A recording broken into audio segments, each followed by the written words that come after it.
He used tape to attach a safety cord to the treadmill, then started the treadmill and let the cord follow the belt around for one full cycle. Next, he peeled off the tape and tied a tight knot at one end of the cord, while the other end was fastened to the wooden boards that had been nailed shut. This was because when Jimmy woke up this morning, he found his floor-to-ceiling windows had been sealed shut with wooden boards by someone, so he planned to use the treadmill's power to pull these boards down one by one. But as the treadmill's speed increased, not only did the boards not budge, the treadmill itself started sliding backward. Seeing this, Jimmy quickly jumped onto the treadmill to barely keep it stable. Then he frantically accelerated the treadmill. This time, there were finally no more problems. When the speed exceeded 20, the board was finally pulled down.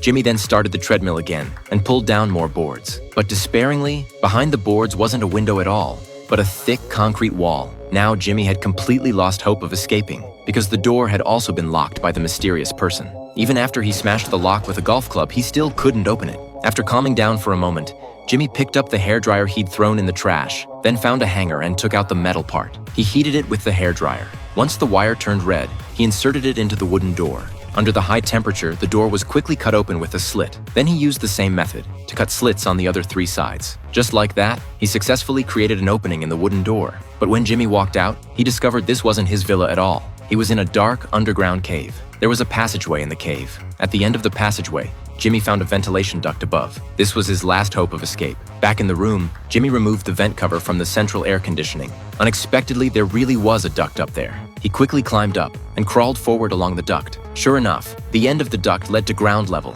but the exit was welded shut with iron bars, and this place was surrounded by mountains on all sides.